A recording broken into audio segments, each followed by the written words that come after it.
To start off, I'm going to run the emulator to show the splash screen I made, then show the code I used to make that splash screen. So I'm just going to run it here. And you see there's the image, there's some text, and then a loading bar. So to make my splash screen, I just had in my activities, I made a splash screen activity, just imported the basic material. Then I created a class activity. Here I made a splash timeout, which is 3 seconds long. And then this is just the code to delay it. Then we have the XML that created the background. The background color is here.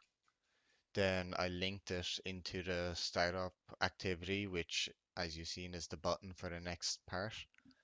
The image view is here.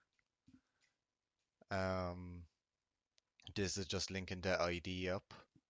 Here I made the image file that you've seen as the Kotlin, which I just imported into my drawable file down here. Then that's just centering it and making the color to match my app. Here's my Android text, which is welcome to my gym exercise Android application.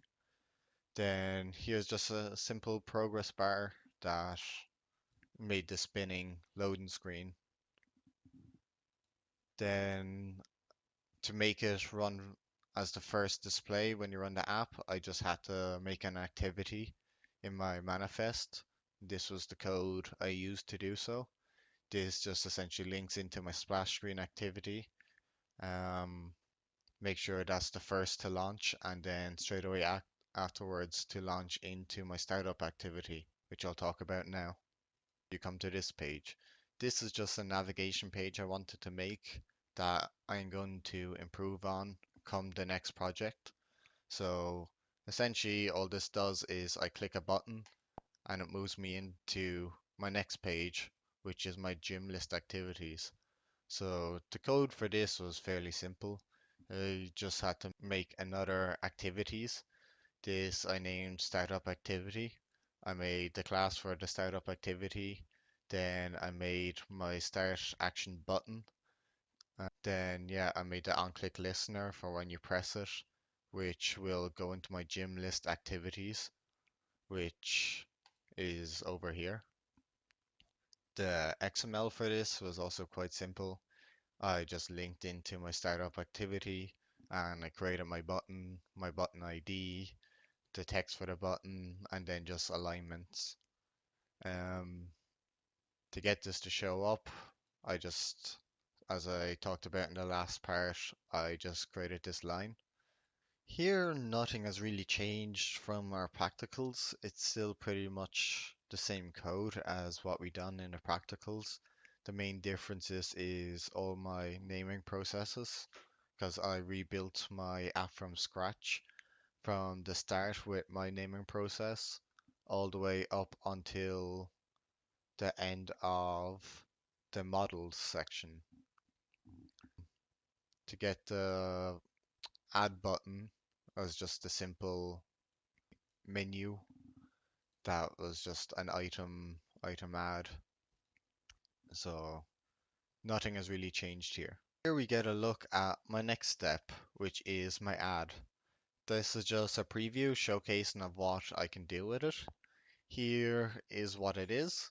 I have a background image added into the back. I have my description that can go up to 400 letters and my title that can only go up to 25. Here is my biggest headache I've had, um, which is two drop-down spinners. This took me a combined of about 30 hours this week to get working, as I tried one method for 20 hours that I could get it to this stage, but whenever I added the exercise, it would just never display. So what ended up happening was I just had to make it a complete different way and problem solve with other people in the class, which ended up working great. Um, I also have the cancel button. I can just click cancel and I won't add in a new set, or I can just click into one of the classes and save changes to it. So now we'll talk about the code that went in behind creating this and the spinners, as that was the biggest issue. So here's my gym activity, which is my main activity. It starts out regular enough as it was. Now, the main distinction that I had a, an issue with the first spinner class was I did not do it this way.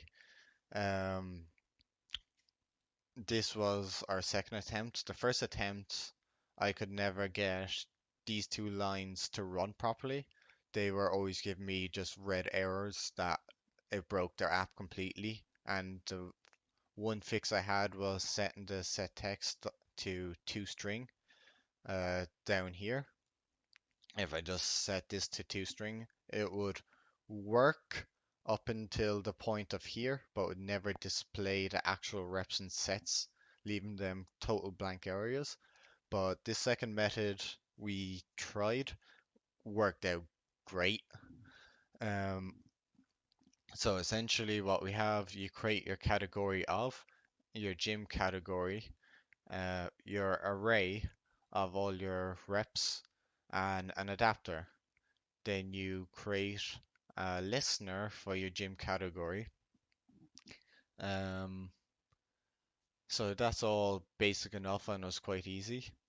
Then we added in the two spinners to the intent under your title and your description. Then you have to import them into your gym adapter, which was a simple just import both of them into here. Then you just scroll down here. You also have to put them into my constructor down here as item views right here, the two categories. Then into my XML of my activity. Here is the two spinners that you link them to your gym category in your main file. And uh, here was just the formatting and design of both of them. Yeah, you designate the spinner mode as the drop down, the colors. Then you have to bring them into your string. Here in your string, you have to create them as a string array and give them the name to be able to call them into your other files back into your main activity. So that was easy enough. And then you call them into your gym model as two vars, as also two strings.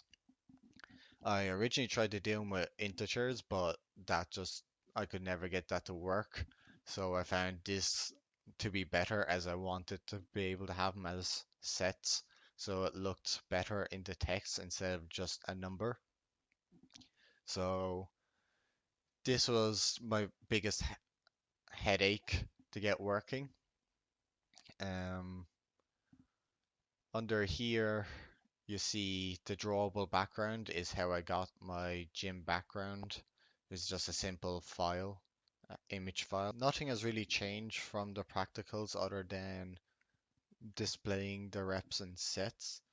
I found that I didn't really want to change these around as I felt this was the best course for my app to have the name, description, my reps and sets there.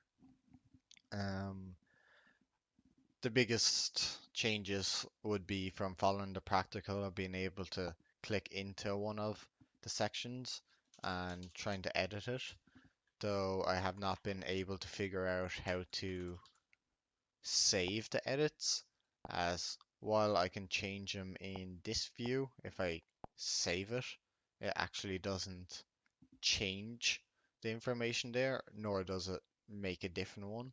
The only changes into here is in terms of code will be in the card underscore gym.xml is adding in the two text views for the categories, which is your two spinners. So they display